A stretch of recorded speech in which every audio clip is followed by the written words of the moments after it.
नमस्कार दोस्तों, स्वागत है आप सभी का आज के मुख्य समाचार के इस वीडियो में, जहां हम आपके लिए हर दिन लेकर आते हैं देश और दुनिया की तमाम बड़ी खबरें। एक एक करके 50 बड़ी खबरों को सिर्फ 10 मिनट में जानेंगे। वीडियो के साथ अंत तक बने रहें। साथ ही आपसे एक छोटी सी रिक्वेस्ट है, अगर आपने अभी तक इस वीडियो को लाइक नहीं किया तो लाइक जरूर कर दे। साथ ही वीडियो के नीचे दिए गए इस लाल रंग के सब्सक्राइब बटन को दबा ले और इस घंटी को भी दबाएं, ताकि आपको दिन भर की बड़ी खबरों की जानकारी लगातार मिलती रहे। तो चलिए दोस्तों, वीडियो को फटाफट शुरू करते हैं। ओमिक्रॉन वेरिएंट के खतरे से निपटने को भारत में लगेगी बूस्टर डोज। सरकार कर रही है मंथन। जी हां, अब देश में कोरोना वैक्सीन की तीसरी डोज दी जाएगी। अब केंद्र सरकार बूस्टर डोज को लेकर मंथन कर रही है। दक्षिण अफ्रीका के बाद कई देशों में मिले ओमिक्रॉन वेरिएंट ने चिंता बढ़ा रखी है। इसी वजह से ऐसा कहा जा रहा है कि अब इस वेरिएंट को देखते हुए सरकार वैक्सीन की बूस्टर डोज देने का जल्द ही ऐलान कर सकती है। कुछ मीडिया रिपोर्ट्स में सरकारी सूत्रों के हवाले से कहा गया कि विशेषज्ञों का एक ग्रुप वैक्सीन के तीसरे डोज को लेकर पॉलिसी बनाने पर काम कर रहा है। क्या सभी लोगों को वैक्सीन की तीसरी डोज दी जाए या नहीं, विशेषज्ञों की टीम जल्द ही इस पर अंतिम फैसला ले लेगी।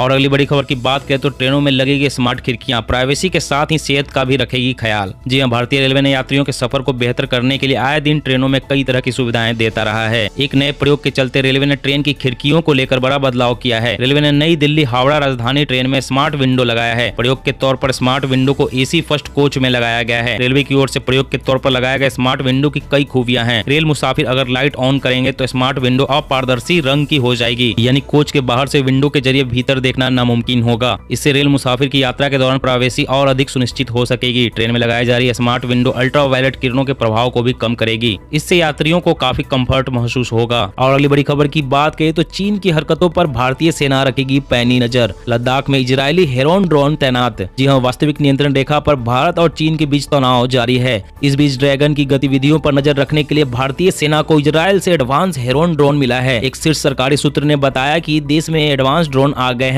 इन्हें निगरानी गतिविधियों के लिए पूर्वी लद्दाख सेक्टर में तैनात किया जा रहा है। उन्होंने यह भी बताया कि मौजूदा हेरोन ड्रोन पिछले संस्करणों की तुलना में काफी बेहतर है। पहले की तुलना में इनकी एंटी जैमिंग क्षमता भी काफी बेहतर है। इन ड्रोनों को रक्षा बलों को दी गई आपातकालीन वित्तीय शक्तियों के तहत खरीदा गया है, ताकि सेना चीन के साथ चल रहे सीमा संघर्ष के बीच अपनी युद्धक क्षमताओं को उन्नत बना सके।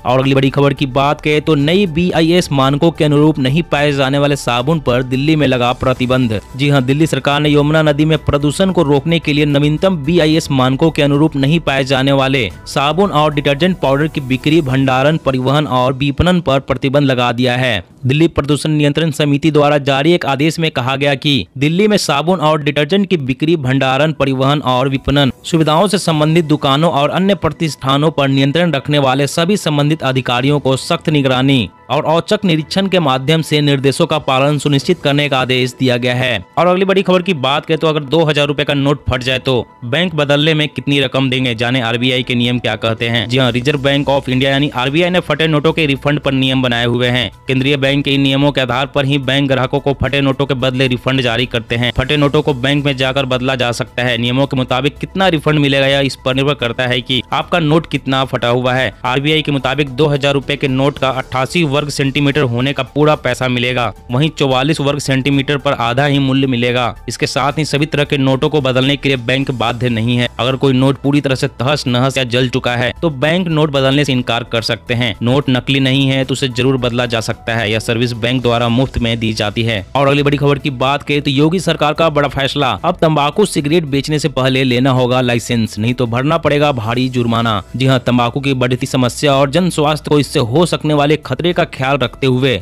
उत्तर प्रदेश सरकार ने फैसला किया है कि राज्य में सिर्फ उन्हीं विक्रेताओं को तंबाकू, सिगरेट और संबंधित उत्पाद बेचने की इजाजत होगी जो इसके लिए नगर निगम से लाइसेंस लेंगे। लाइसेंस शुल्क की बात करें तो अस्थायी दुकान के लिए 200 रुपए, अस्थायी दुकान के लिए 1000 और थोक विक्रेता के लिए 5000 रुपए तय किए गए हैं। वहीं अगर आप बिना लाइसेंस के तंबाकू उत्पाद बेचते पकड़े गए तो पहली बार पकड़े जाने पर 2000 रुपए का जुर्माना, दूसरी बार पकड़े जाने पर 5000 रुपए का जुर्माना और तीसरी बार पकड़े जाने पर 5000 रुपए के साथ FIR दर्ज की जाएगी। पेट्रोल डीजल की निकाली काट, जल्द ही मार्केट में दिखेंगे फ्लैक्स फ्यूल इंजन वाले वाहन, गडकरी ने किया ऐलान। जी हां, केंद्रीय मंत्री नितिन गडकरी ऑटो इंडस्ट्री को बढ़ावा देने व इस क्षेत्र का विकास करने के लिए कई प्रयास कर रहे हैं। मंत्री ने कहा कि वह अगले 2 से 3 दिनों में एक आदेश जारी करेंगे जिसमें कार निर्माताओं के लिए वाहनों में फ्लैक्स फ्यूल इंजन लगाना अनिवार्य कर दिया जाएगा। मंत्री ने कहा कि भारत हर साल 8 लाख करोड़ रुपए के पेट्रोलियम उत्पादों का आयात करता है और अगर देश फ्लैक्स फ्यूल पर डिपेंड हो जाएगा तो इससे बचा जा सकता है। गडकरी ने कहा कि फॉसिल फ्यूल के इंपोर्ट को कम करने के लिए हम अगले 2 से 3 दिनों में एक फाइल पर हस्ताक्षर करने जा रहे हैं, जिसमें कार निर्माताओं को फ्लेक्स फ्यूल इंजन लगाना अनिवार्य हो जाएगा। और अगली बड़ी खबर की बात करें तो लक्स लाइफबॉय अब मिलेगा और ऊंचे रेट में। कंपनी ने दूसरी बार बढ़ाया दाम। जी हां, आपका लक्स लाइफबॉय अब और महंगा हो गया है। दरअसल तेल, साबुन जैसे डेली नीड्स का सामान बनाने वाली हिंदुस्तान यूनिलीवर लिमिटेड त्वचा की साफ सफाई वाले प्रोडक्ट्स के दाम 2.5% बढ़ाएगी। लागत में बढ़ोतरी को देखते हुए कंपनी ने यह कदम उठाया है। यह दूसरा मौका है जब कंपनी इन उत्पादों के दाम बढ़ा रही है। इससे पहले भी दाम 2.5% बढ़ाए गए थे। कंपनी अब इसके दाम 2.5% और बढ़ा रही है। HUL त्वचा की साफ सफाई वाले उत्पादों के मामले में अग्रणी कंपनी है। कंपनी ने लागत में बढ़ोतरी के कारण यह कदम उठाया है। लागत प्रभाव करीब 7 से 9% तक है। हालांकि कंपनी ने कुल मिलाकर 5% की बढ़ोतरी कर दी है, यानी कंपनी आगे चलकर इसके दाम और भी बढ़ा सकती है।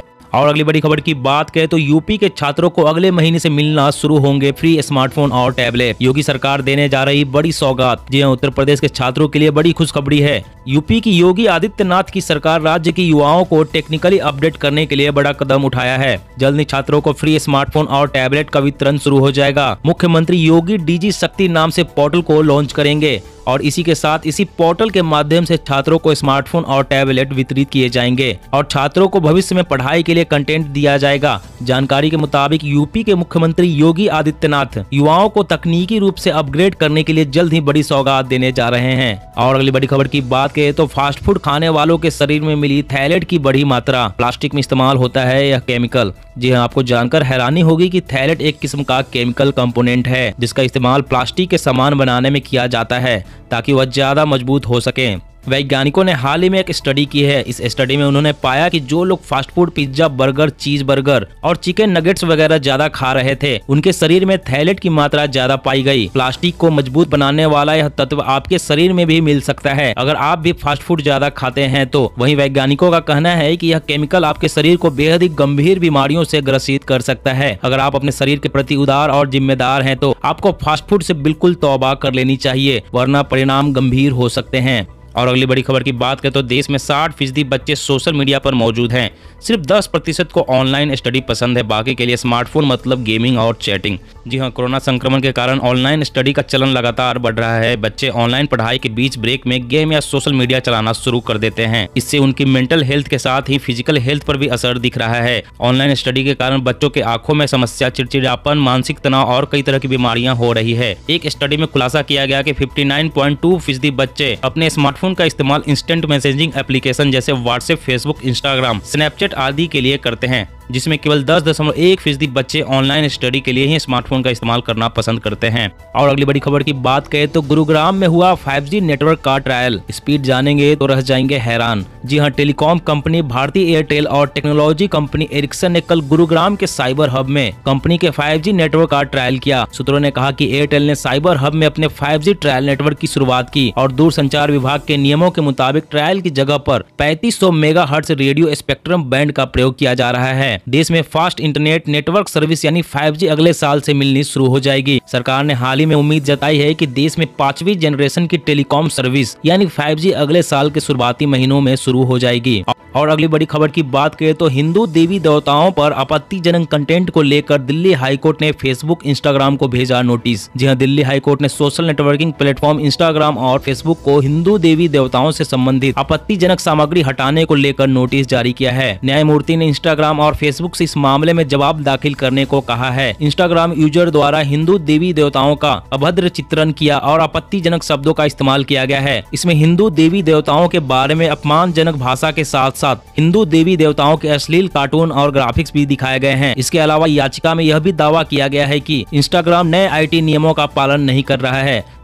और अगली बड़ी खबर की बात करें तो अरुणाचल प्रदेश में चीनी बॉर्डर के पास सेना ने तैनात की L-70 एंटी एयरक्राफ्ट गन। दुश्मन पर अब लगेगा और सटीक निशाना। जी हां, पूर्वी लद्दाख और अरुणाचल प्रदेश में भारत चीन सीमा पर जारी तनाव के बीच भारत ने अरुणाचल प्रदेश के तवांग में एंटी एयरक्राफ्ट गन L-70 तैनात किया है। ऊंचे पहाड़ी इलाकों में होवित्जर और स्वीडिश बोफोर्स तोपों की तैनाती पहले से ही है। कैप्टन ने बताया कि L-70 एंटी एयरक्राफ्ट गन सभी तरह के मानव रहित वाहनों, मानव रहित जंगी विमानों, हेलीकॉप्टर और आधुनिक विमानों को निशाना बना सकता है। इसे तैनात करने के पीछे सेना का मकसद पूर्वी लद्दाख में गतिरोध के बाद चीन के आक्रामक रुख के मद्देनजर भारतीय सेना की समग्र मारक क्षमता को बढ़ाना है। इसके अलावा किसी भी आपात स्थिति में भारतीय सेना को कोई परेशानी न हो, इसके लिए भी इसकी तैनाती की गई है ताकि चीन की किसी भी हरकत का मुंहतोड़ जवाब दिया जा सके। दोस्तों, आज की खबरों में बस इतना ही। इसी तरह हर रोज काम की खबरें जानने के लिए आप हमेशा हमारे साथ जुड़े रहें। हमारे साथ जुड़ने के लिए वीडियो के नीचे दिए गए इस लाल रंग के सब्सक्राइब बटन को दबा लें और साथ इस घंटी को भी दबाएं ताकि आपको हर खबर की सटीक जानकारी मिल सके। जय हिंद, जय भारत।